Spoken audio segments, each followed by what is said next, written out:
Hello friends, tech with Tapu চ্যানেলে সবাইকে আবার একবার স্বাগত। বন্ধুরা, চলে এসেছি আজকে আবার একটা নতুন রিক্রুটমেন্ট ভ্যাকেন্সি নিয়ে। বন্ধুরা, আজকের ভ্যাকেন্সিটা হচ্ছে কলকাতা বন্দরে এক্সিকিউটিভ পদে তোমাদের এখানে নিয়োগ করা হবে। তোমরা স্নাতক ডিগ্রি হলে এখানে অ্যাপ্লাই করতে পারো। তো বন্ধুরা, ভিডিওটা ধৈর্য ধরে দেখো। ভিডিওতে আমরা ফুল ডিটেলস আলোচনা করব, কি যোগ্যতা লাগবে, কেমন কি ভ্যাকেন্সি রয়েছে তোমাদের এখানে, ঠিক আছে, এবং কবে লাস্ট ডেট রয়েছে, ফুল ধীরে ধীরে করে আমরা আলোচনা করব। ভিডিওটা ভালো লাগলে লাইক, শেয়ার এবং সাবস্ক্রাইব করে দিও। তো চলো বেশি কথা না বাড়িয়ে আজকে ভিডিও শুরু করা যাক। বন্ধুরা, দেখতেই পাচ্ছ এটা কলকাতা বন্দরে তোমাদের এখানে এক্সিকিউটিভ পদে তোমাদের এখানে নিয়োগ করা হবে, ঠিক আছে। আবেদন প্রার্থীদের জন্য একটি আকর্ষণীয় সুযোগ রয়েছে। আপনি যদি ভারতের অন্যতম প্রধানমন্ত্রীর কাজ করতে আগ্রহী হন, তাহলে একটি আপনার জন্য সেরা সুযোগ। কলকাতার শ্যামাপ্রসাদ মুখার্জি বন্দরে নিয়োগ চলছে, ঠিক আছে। ডগে তোমাদের এখানে নিয়োগ করা হবে। এই পোস্টে আমরা এসএমপি কলকাতায় নিয়োগ 2025-এর জন্য যোগ্যতা শূন্যপদ কীভাবে আবেদন করবেন সে সম্পর্কে ব্যাখ্যা করছি, ঠিক আছে। পদের নাম হচ্ছে মিডিয়া এক্সিকিউটিভ, ঠিক আছে। লোকেশন কলকাতা শ্যামাপ্রসাদ মুখার্জি বন্দর, ঠিক আছে। বিভাগ রয়েছে সাধারণ প্রশাসন বিভাগের জনসংযোগ অর্থাৎ জনসংযোগের এই শাখায়, ঠিক আছে। মাসিক বেতন যেটা রয়েছে 46,500 টাকা পর্যন্ত তোমাদের এখানে বেতন দেওয়া হবে। এখানে কোনো ভাতা নেই, ঠিক আছে। বয়স সীমা যেটা রয়েছে 1 এপ্রিল 2025 হিসাবে 57 বছরের মধ্যে তোমাদের এখানে হতে হবে, ঠিক আছে। নেক্সট বন্ধুরা, চলে এসছে শিক্ষাগত যোগ্যতা। শিক্ষিত বিশ্ববিদ্যালয় প্রতিষ্ঠান থেকে তোমাদের মাস কমিউনিকেশান এবং ডিজিটাল মিডিয়া, গ্রাফিক ডিজাইন, ম্যানেজমেন্টের স্নাতক ডিগ্রি হতে হবে, ঠিক আছে। এছাড়া ক্রিয়েটিভ ভিজুয়াল তৈরির জন্য অ্যাডোবি ক্রিয়েটিভ স্যুটের মতো সর্বশেষ গ্রাফিক ডিজাইন সফটওয়্যার যেমন ফটোশপ, ইলাস্ট্রেটর এবং ইনডিজাইন দক্ষতা, ক্যানভা এবং অ্যাফিনিটি ডিজাইনারের মতো টুলগুলো জানতে হবে, ঠিক আছে। হলে তোমরা এখানে অ্যাপ্লাই করতে পারো। এর অভিজ্ঞতা যেটা রয়েছে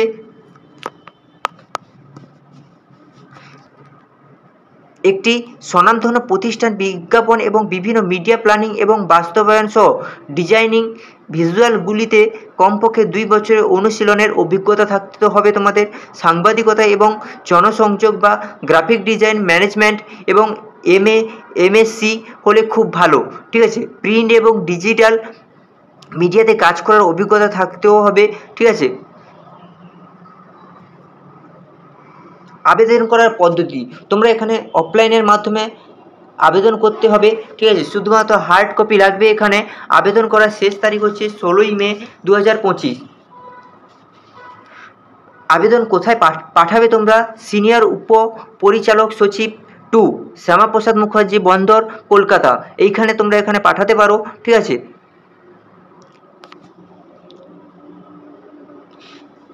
কলকাতা 15 স্ট্যান্ড রোড, কলকাতা 7,01,000, ঠিক আছে। এই হচ্ছে তোমাদের এখানে অ্যাড্রেস। এই অ্যাড্রেসে তোমাদের এখানে পাঠাতে হবে। বন্ধুরা, নেক্সট যেটা রয়েছে খামের ওপরে যেটা লিখে পাঠাতে হবে সেটা হচ্ছে মিডিয়া এক্সিকিউটিভ, ঠিক আছে, চুক্তিতে হিসাবে নিযুক্তির জন্য আবেদন। এই হিসাবে তোমাদের এখানে লিখে পাঠাতে হবে খামের ওপরে। আপনাদের আবেদনের সাথে এই নথিগুলি সংযুক্ত করতে হবে। সেগুলো হচ্ছে বয়সের প্রমাণ, ঠিক আছে, বা বার্থ সার্টিফিকেট, বোর্ড পরীক্ষায় অ্যাডমিট হলেও চলবে, ঠিক আছে।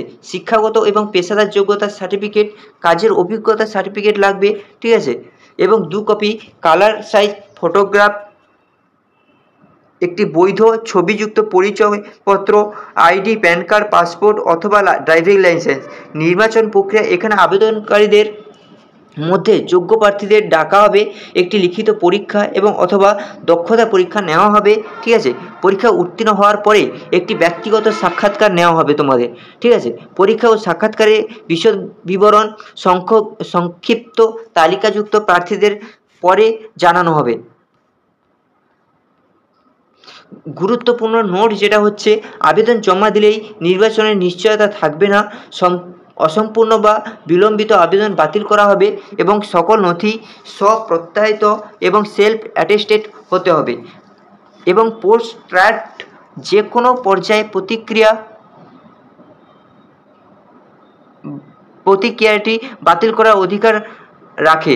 মনে রাখবে, নির্বাচিত প্রার্থীদের সংশ্লিষ্ট পুলিশ কর্তৃপক্ষ কর্তৃক জারি করা একটি পূর্ববর্তী যাচাইকরণ রিপোর্ট জমা দিতে হবে এবং চাকরিতে যোগদানের আগে মেডিকেল ফিটনেস পরীক্ষা দিতে হবে তোমাদের। ঠিক আছে, এই ছিল বন্ধু আজকের ভিডিও। ঠিক আছে, ভিডিওটা ভালো লাগলে লাইক শেয়ার এবং সাবস্ক্রাইব করে দিতে পারো, খুব ভালো একটা অপরচুনিটি। ঠিক আছে, এছাড়াও বন্ধুরা আমি এই চ্যানেলে টেকনিক্যাল এবং নন টেকনিক্যাল জব সম্পর্কিত আপডেট নিয়ে আসি। এছাড়া ITI ডিপ্লোমা বিটেক বিই তোমরা যারা করে রেখেছো তোমরা প্রতিনিয়ত চ্যানেলটি সাবস্ক্রাইব করতে পারো। প্রতিনিয়ত আমি নন টেকনিক্যাল জবও আপডেট দিয়ে থাকি। ধন্যবাদ।